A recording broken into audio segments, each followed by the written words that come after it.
ये खबर पड़ी होगी धर्मशाला से कि जो पुलिस में पीछे भर्तियां हुई थी जिसमें कोई 70,000 के करीब हमारे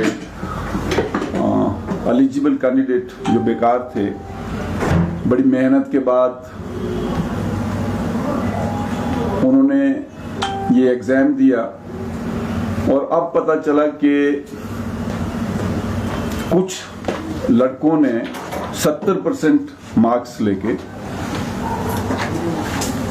और 70% इसलिए आया कि उन्होंने 6 से लेके 8 लाख रुपए तक जिन लोगों ने ये लीक किए पेपर उन्होंने इसमें कमाए।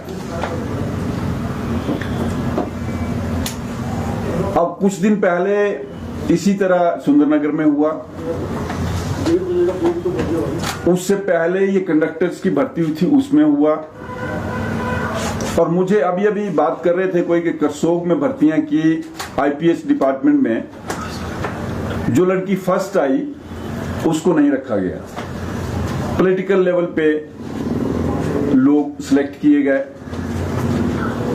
बहुत दुख की बात है, लोकतंत्र में मेन मुद्दा होता है कि कॉम्पिटेंट लोग जो हैं उनको भर्ती किया जाए, इसीलिए लोग पढ़ते हैं, इसीलिए कंपटीशन करते हैं, इसीलिए हमारे स्टैंडर्ड हर चीज में अच्छे होते हैं, चाहे वो एजुकेशन है चाहे वो कोई सर्विसेज हैं। अगर आप इन एलिजिबल और इन कॉम्पिटेंट लोगों को भर्ती करेंगे तो आप समझ सकते हैं कि उस सर्विस का क्या हाल होगा। अभी पीछे यूनिवर्सिटीज में पहले भी बात की थी, लेक्चरर रखे गए, सेंट्रल यूनिवर्सिटीज में, हिमाचल यूनिवर्सिटी में, हर जगह पे जो भी भर्तियां हो रही हैं इस वक्त वो सारी सिफारिशों पे, पिछले दरवाजे से बैकडोर एंट्रीज, इनकॉम्पिटेंट और इनएलिजिबल लोगों को भर्ती किया जा रहा है। हिमाचल प्रदेश में इस स्केल पे ये कभी नहीं हुआ। मैं समझता हूं इस तरह की नकारा अक्षम सरकार को रहने का कोई अधिकार नहीं है। दरवाजे से बैकडोर एंट्रीज, इनकॉम्पिटेंट और इनएलिजिबल लोगों को भर्ती किया जा रहा है। हिमाचल प्रदेश में इस स्केल पे ये कभी नहीं हुआ।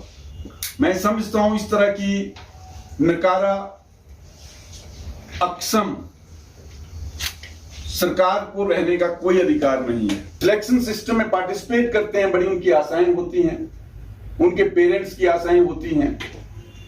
इस मेहनत का क्या फायदा है अगर यही जो कुछ हो रहा है हिमाचल प्रदेश में अगर वही होना है। और इसके दूरगामी परिणाम इतने भयानक और खतरनाक होते हैं। एक गवर्नमेंट आती है वो अपने विचारधारा के लोगों को रखती है, दूसरी गवर्नमेंट आती है वो अपने विचारधारा के लोगों को बैकडोर एंट्रीज करती है। फैसला करेगी 5-6 महीने में कि जो लोग इस तरह के कामों में संतलिप्त होते हैं, जिनका काम इन चीजों को रोकना है, लोग विश्वास करते हैं, उनको वोट देते हैं, उनकी गवर्नमेंट बनाते हैं, then they indulge in this kind of discrimination और अपने लोगों को लाने का काम करते हैं। मैं समझता हूं सारी दुनिया, सारा हमारा जो इलेक्टोरेट है, जनता है हिमाचल की, वो सब देख रही है और जल्दी ही ऐसी ताकतों को, इन लोगों को जो इस सिस्टम को भ्रष्ट किया हुआ है, इनको बाहर फेंकेंगे। धन्यवाद। नहीं, मैं वही कह रहा हूं कि अगर देखो एक बार बात हो जाए तब तो समझ में आता है कि फलां जगह हो गया, then government is suppose to take action कि उसको, वो जो लूप होल्स हैं उनको प्लग करे और लोगों में वो विश्वास पैदा करे। अदरवाइज सारे लोग वैसे पैसा देते हैं या जो भी सिस्टम है उस तरफ, जो लूप होल इन्होंने क्रिएट कर रखे हैं उस तरफ भागे। जब आपकी यूनिवर्सिटीज में, कॉलेजेस में हाईएस्ट लेवल पे ये चीजें हो रही हैं, हाईएस्ट लेवल से लेकर लोएस्ट लेवल पे हो रही हैं, आउटसोर्स या बैकडोर एंट्रीज, मतलब एक मजाक बना के रख दिया और लोगों का विश्वास इस सिस्टम से बिल्कुल उठ गया है। यस जी सर, ऐसा ये लगातार जो भी एग्जाम, देखो नाकामी तो है ही है, पर कुछ मामलों में, अब पुलिस का केस है, मैं नहीं समझता कि इसमें अब मिली भगत होगी, बट जो दूसरे मामले हैं उसमें नाकामी तो है ही। वांछित जो रिजल्ट होने चाहिए, जो सिस्टम इंश्योर करना चाहिए गवर्नमेंट को, वो करने में कामयाब नहीं है। अब पुलिस के बारे में ये इन्वेस्टिगेशन शुरू हो गई है, पता चलेगा लोगों का क्या है इसके बारे में। ये तो प्रीमेच्योर होगा बताना कि क्या है सारा, किस लेवल पे ये सारा हुआ है लीकेज। हमसे जुड़े रहने के लिए हमारे YouTube चैनल को सब्सक्राइब करें और नई वीडियो की नोटिफिकेशन के लिए बेल आइकॉन को दबाएं।